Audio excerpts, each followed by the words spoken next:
Hi, I'm your host, Marlo Lemon, and you're listening to Wild Voice, the podcast where I take this voice of mine and share my wild journey with you.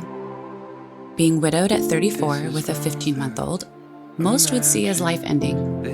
And instead, I alchemized it and put life back together, and it became more beautiful and fulfilling than I could have ever imagined. Through this life shift of mine, I realized who I am and what I'm here to do. I'm an intuitive energy healer, and sharing how I view the world is how I help you upgrade your life and alchemize your journey into magic. From day one, I wanted to share my journey, call it intuition, but I knew it was going to do more good out in the world than keeping it to myself. So when I say I've mastered life, that doesn't mean I'm perfect or that life is. I mean, I've mastered the concept of life, and I want to share that with you. Okay, so coming off the heels of that 4-part life update, I want to bring something to the table that I have found super, super helpful and has actually been something that I have been utilizing and didn't even realize it was something that was needed or something that was a tool I was going to start accessing. And I actually didn't come to find it until this big move and until we started integrating our lives together and seeing that there were some triggers there for me that still were coming up. And I thought they were gone. And I didn't even realize until I was in a situation that wasn't similar by any means, but a dynamic of living with a partner under the same roof and just kind of the nuances of that. And anyone who's moved in with someone or lives with someone currently, a partner, you'll know what I'm talking about. So I don't really need to, dive into detail there, but it just takes a hot second. And the last time I moved in with somebody, a partner, I was 21 years old. So it was this crazy, up and down, and I was a completely different person then. So like I've said, I'm learning how to walk in certain situations again. And I'm very hesitant because I just know what it can be like to not handle things in the most aligned, perfect way. And when I say that, I'm saying that to preface the fact I have had my human moments with this move and adapting and kind of learning to live under the same roof and how to be a family. And I just want to make that known that by having my own human moments, not only do I get to have more compassion for myself and understand and talk the talk and walk the walk of you don't have to be perfect. It's just that intention and kind of, it's more about how quickly do we get to the next? Do we move through something? Not that nothing's ever going to happen. So I've had some experience with this and I didn't really get a chance to play with it in this playground aspect of life until this move. And I moved in with the boyfriend and with Nash and all of these pieces coming together. Did it line up just perfectly to start to shift through some stuff? And it's actually been pretty exciting to see. There have been over this last week has been the biggest shifts. And I can't even tell you, I feel more and more like myself, like my true soul self that I actually don't even know that I've experienced in this lifetime yet. And that is pretty fascinating to see. The thing I have to keep in check, right, is that idea I've mentioned before, trying to stay neutral, even though that doesn't sound exciting, is because when we get really, really excited, I've had moments of being elated and so fascinated with how I feel and different aspects of me being almost unlocked and exposed that I've never felt comfortable being in this body, in this life, even through all the healing that I've done. It's another level of healing. But what I tend to do with expectations with myself is once I feel that, I expect that to stay once I've experienced it once and it never to dip or change or shift. And that is just not reality. So as we start to integrate something new, and if you can apply this to somewhere in your life where you get frustrated or you're impatient or you start to get scared, because that's something that has happened to me. You start to get worried and fearful and overwhelmed. It's because we have this fear that here we've tackled something, and then if it goes back to it or we get a similar feeling, we're scared that we've reverted all the way back and maybe all the work that we've done, or maybe we won't have that feeling again because we so easily felt like we could get bumped back.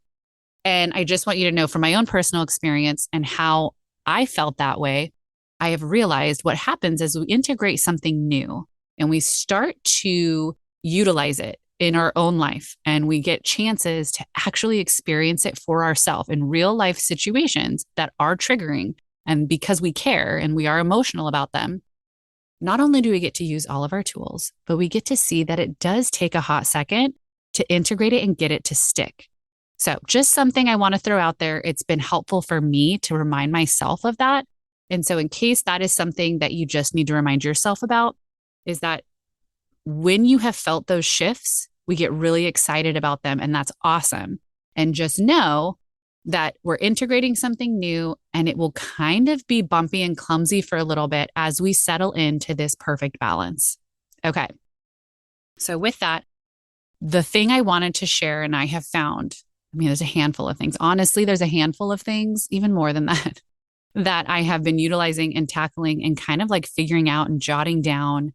It's like all these ideas in my head and all these tools are like taking on a whole new life for me. And it's pretty cool to see. And I just feel more like myself, like there's a piece of me that has healed and that has moved through something, and that I can continue to show up as myself, still practicing all of that. But there's just these deep layers that I've been able to tackle and overcome. So one of the things that was really important as things started to get a little turbulent as far as my emotions, how I was feeling, triggers, is I realized I had to rewrite memories. And this is something that can be really, really useful for any area of our life. Now, I have done a lot of work on my own triggers, on my traumas, in my own healing journey. I mean, this is like 5 years strong. So that doesn't mean that just implement this without anything else is the answer. But this is something that if you're looking for a piece to take the edge off, if you're looking for a tool that can help, this is something that I think you will find extremely helpful. So rewriting memories, what that means is if we are triggered by something, it is because we have a memory, almost like PTSD, but different. But we have a trigger to something because of a past memory that in our minds is bad. So something we all have experienced. Think of something that you get triggered by. Most likely you were triggered by it, not because it's the first time it's ever happened. You're triggered by it because it is something that has happened in the past, and those feelings and those old emotions are still there, or they kick up and you feel them, and then everything starts to snowball, right? We're worried we're replaying history. We're worried that something is going to happen that we can't control and that we have no control over what's going on. Or maybe we felt like we've come so far and now we feel like we're taking a step back. So first, acknowledging that when there's a trigger, it is very valid. It means that there is something that we are relating it to, a past memory. So a useful tool is rewriting the memory for it to be, in your eyes, a setup. And when I say setup, I mean in a good way. So if I were to take something that is from my past, let's say in my relationship, and something makes me feel similar to that in a current relationship, all of a sudden, all of these triggers and warnings and all these things go off, right? It's because my body's way of being like, oh my gosh, this is a similar feeling, cut and run, do what you need to do. You need to, become a detective. You need to, all of these things, and they're not helpful. So I have been able to kind of like start to hone that in when I feel that happening. But rewriting the memory is super, super important to help it go away for good. So I want you to start to see something that you felt like wasn't good, and start to see it on how it set you up to actually live the most fulfilling life and to get you where you're at. Now, some people find a little disconnect here. They're like, okay, I can see where it got me to where I'm at, but it still doesn't mean I see it as really good. So I'm going to give you an example. So if there is something that I feel like is a bad thing in a relationship, let's say let me think of an example. Okay. So finding out, let's say in my past, finding out that my husband was cheating on me. Okay. So let's say we take that and someone would be like, that's terrible. But I'd be like, okay, But what it did actually in that moment, if I were to use that specific example, is that was actually a setup for me to see that I actually wasn't living my best life, that I actually wasn't putting myself first, and that I actually deserved a life that was much different than the one I was living. So now thinking about someone cheating doesn't become this big, nasty, scary thing. It actually is like, actually, that was the kickoff. That was the setup for me to see what I actually do deserve in this life. It was actually set up for me to see I actually wasn't putting myself first. It was put in place for me to see I actually deserve a an amazing kind of love and admiration and desire and respect and loyalty that actually I wouldn't have seen and gotten to experience if that didn't happen. So it's very different from saying, shit happens or everything happens for a reason. It's very different than that because you're taking specifics and you're figuring out almost reverse engineering and figuring out what the setup was. Like, what was the stage being set for me to see something like that to create what actually I'm getting now?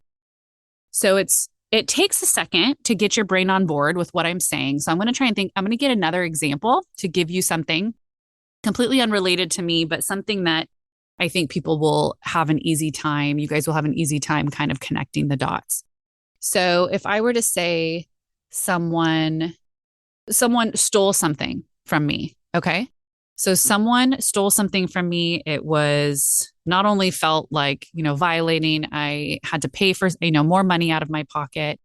I had to take time and get reset up and repurchase these things. And let's just say there was this big thing and that to me, I've moved on, I've moved past it. But when I think back to that memory, or I feel like someone is in my space, I'm untrusting, right? Because my memory kicks back to a thought of, oh, that memory is bad. Like, even though I took the good from it, my memory logs it as bad. So what we want to do is take that memory of someone stealing and flip it.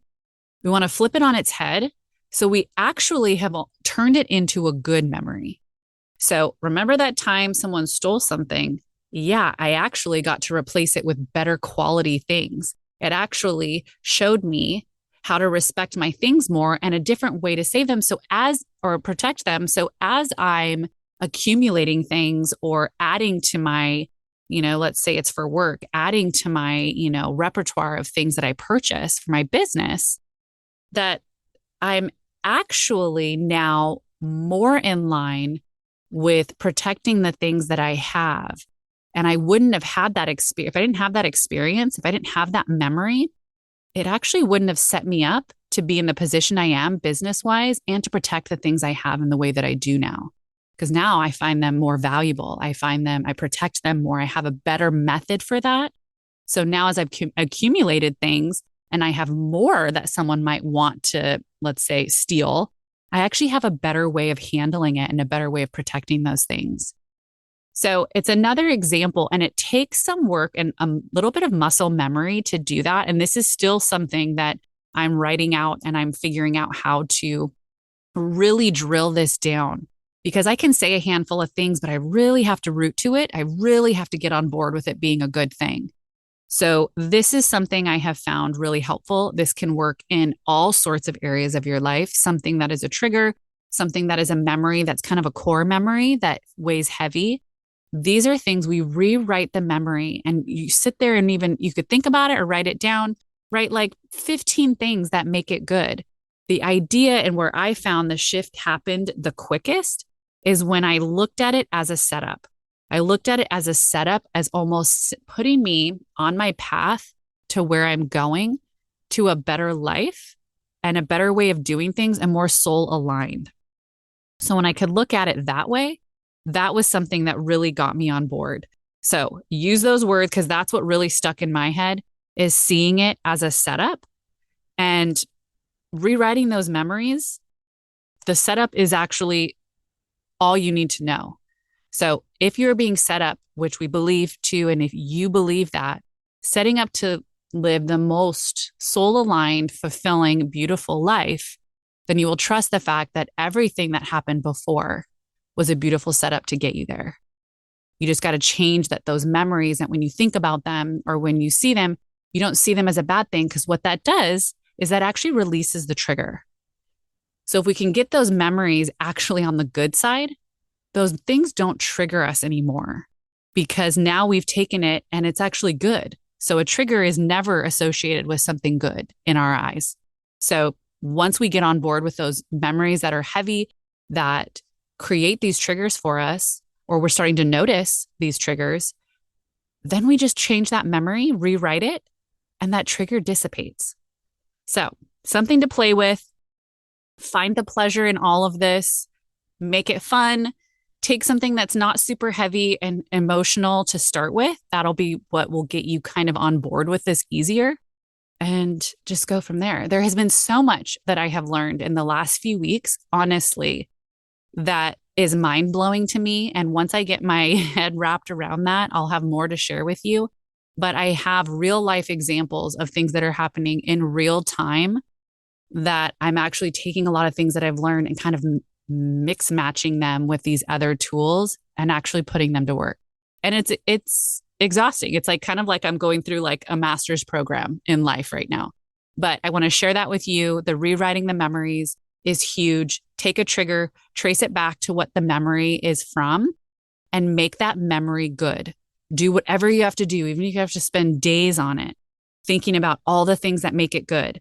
And you will see what that does is it releases that memory of the trigger. So the trigger doesn't have to be there to remind you of something bad happening, because your brain doesn't have to remind you anymore, because now it's good, like it always was. Thanks so much for being here. Please rate, like, share, and review so we can stay connected and continue this magical journey together.